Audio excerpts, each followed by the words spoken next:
Hi, I'm Gaia Melikian, and I'm delighted to be here with the extremely talented Dev Patel here at Tribeca Film Festival to talk about his latest movie, The Man Who Knew Infinity.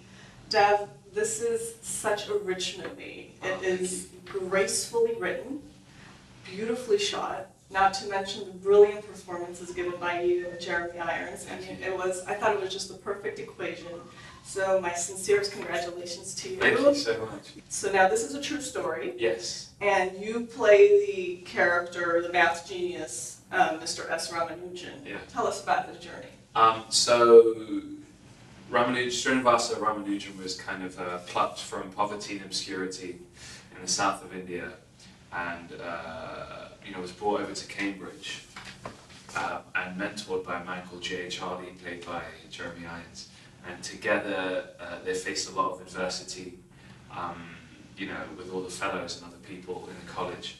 And together they created some of the greatest mathematical equations known to man, and were completely groundbreaking in that field. So it's quite an inspiring story. He's quite the legend, and he was taken from us far too early. Yes, absolutely, I agree. And on that note, so I'm going to read some of the facts from the end of the movie. Oh, wow, okay. In 1976, a lost notebook was discovered containing groundbreaking new formulas from the last year of Ramanujan's life, the importance of which was compared to the discovery of Beethoven's 10th Symphony. A century later, these formulas are being used to understand the behavior of black holes. To me, I think that's an astonishing human being. Yes. So tell me, what type of research did you do to really understand his emotional and mental state of being? I mean, it's all the more astonishing because he wasn't fully educated.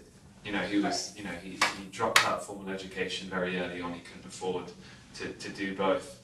And, in terms of trying to get into his skin, there's no real found footage, so there was nothing to really mimic. I couldn't hear, we didn't find anything to, kind of listen to how he sounded or how he moved. Right. But, pictures do tell 1,000 words. So we had the wonderful book, that Robert Kennigal wrote, which we used as a blueprint, along with this, very stirring script by Matt Brown, our director. And we kind of worked from there, and it was more of a collaboration with Jeremy and me.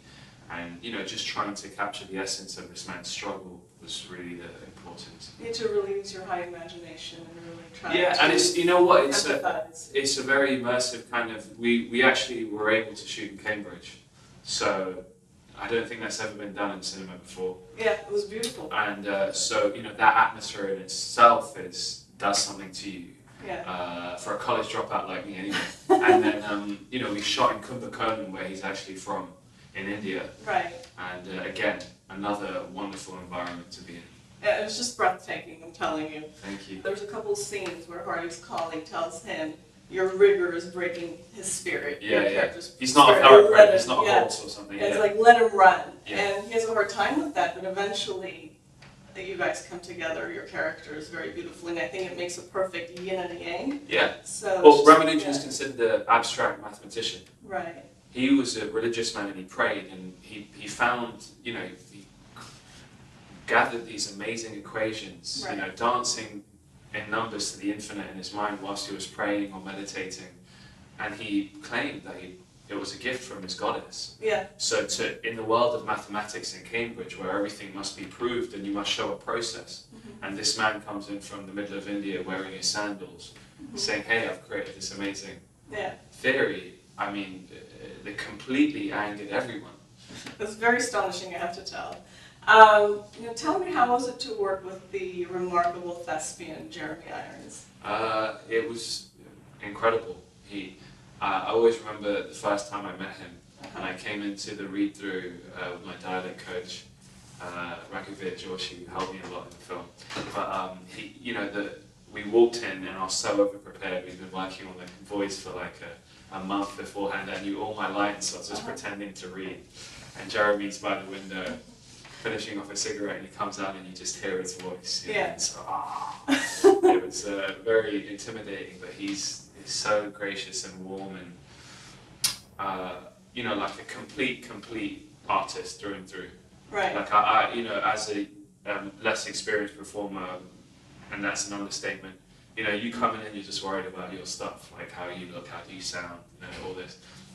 He comes in and he's so acute to everything on set. Right. You know, is it what? He'll ask questions like, what season is it? Right. I think we should frost the windows. I think costume should place some jackets over, you know, by the fire, and you know, we should light it.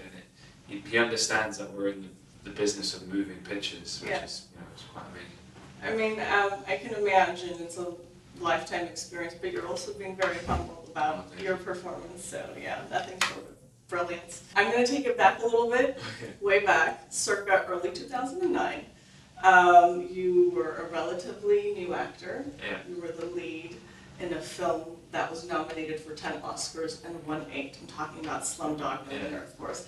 Tell me, now that some years have passed, what was going through your mind back then versus how you feel now?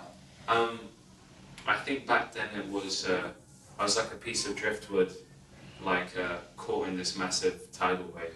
Right. You know? And I think now I feel like a surfer on a good surfboard that he's carved out by himself, and now I'm learning how to ride that wave.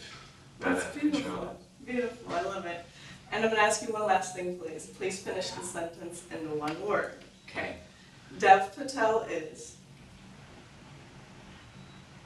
Hungry. I like that.